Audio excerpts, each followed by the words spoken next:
Assalamualaikum warahmatullahi wabarakatuh. Perkenalkan, nama saya Andi Nur Fadila dari kelas 10 IPA 3. Jadi pada pagi hari ini saya akan sedikit menjelaskan dakwah Nabi Muhammad SAW ke Madinah. Sejak hijrah ke Madinah, Nabi Muhammad SAW serta sahabat selalu berdakwah kepada penduduk Madinah dan tanpa mengenal rasa lelah dan putus asa. Dakwah Rasulullah SAW ditujukan kepada orang-orang yang sudah masuk Islam atau yang disebut dengan umat Islam, dan orang-orang yang belum masuk Islam. Dakwah kepada umat Islam bertujuan agar mereka mengetahui seluruh ajaran Islam yang baik yang diturunkan di Mekah maupun yang diturunkan di Madinah, kemudian mengamalkannya dalam bentuk kehidupan sehari-hari, sehingga mereka betul-betul menjadi umat yang bertakwa. Selain itu, Rasulullah SAW oleh para sahabatnya melakukan usaha-usaha nyata agar terwujud persaudaraan sesama umat Islam dan terbentuk masyarakat Madani di Madinah.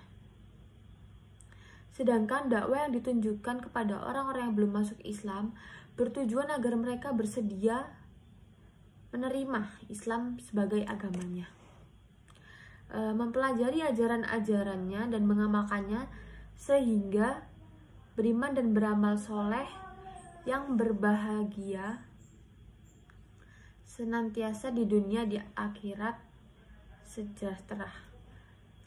Ada beberapa strategi yang dilakukan Nabi Muhammad SAW dan para sahabat-sahabatnya dalam dakwah menyebarkan agama Islam.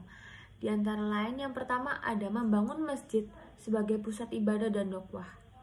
Membangun masjid ini merupakan usaha pertama Nabi Muhammad SAW dalam membentuk masyarakat Islam Madinah. Masjid yang pertama dibangun Nabi di Madinah ini adalah Masjid Nabawi. Siapa sih yang nggak tahu Masjid Nabawi, ya kan ya? Oke. Jadi Masjid Nabawi ini dibangun pada bulan Rabiul Awal 1 Hijrah, September 622 sebelum Masehi.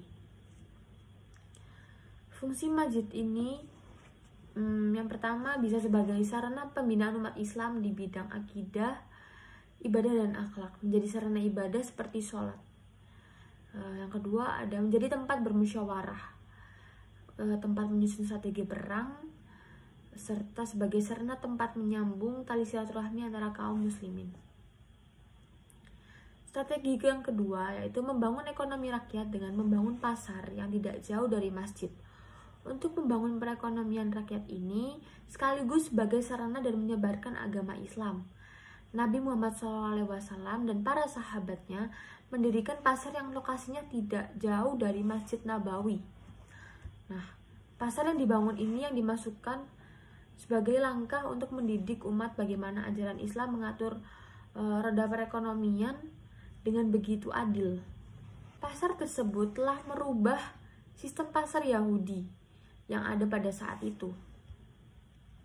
Dengan kehadiran pasar yang menganut sistem perekonomian Islam disambut dengan hangat oleh masyarakat Madinah karena mampu menyuguhkan sistem pihak, jauh riba dan keserakahan. Maksudnya itu jauh dari riba dan keserakahan ya. Pasar Madinah inilah yang menjadi urat nadi perekonomian negara Islam yang pertama yang berpusat di Madinah. Strategi yang ketiga yaitu ada mempersaudarakan kaum Muhajirin dan Ansar. Nabi Muhammad SAW dalam hijrahnya ke Madinah mempersaudarakan kaum Muhajirin dan kaum Ansar. Kaum Muhajirin sendiri adalah orang-orang Islam dari kota Mekah yang juga ikut berhijrah ke Madinah bersama dengan Nabi Muhammad SAW. Sedangkan kaum Ansar adalah kaum yang menerima kedatangan umat Islam di Madinah. Jadi jelas kedua kaum ini berbeda ya.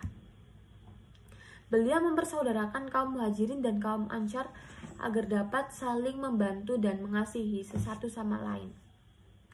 Kaum Muhajirin meninggalkan semua harta benda di kota Mekah untuk hijrah bersama Nabi ke Madinah sehingga sangat membutuhkan bantuan dari kaum Ansar untuk memulai hidup yang baru.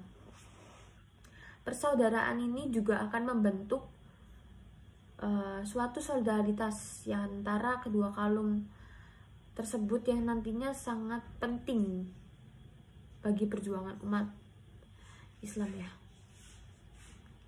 Jadi yang keempat ada Piagam Madinah. Piagam Madinah ini merupakan produk undang-undang hasil kompromi antara umat Islam dengan non-muslim di Madinah yang digunakan atau biasa digunakan sebagai dasar hidup atau aturan yang harus dipatuhi antar pihak yang terkait.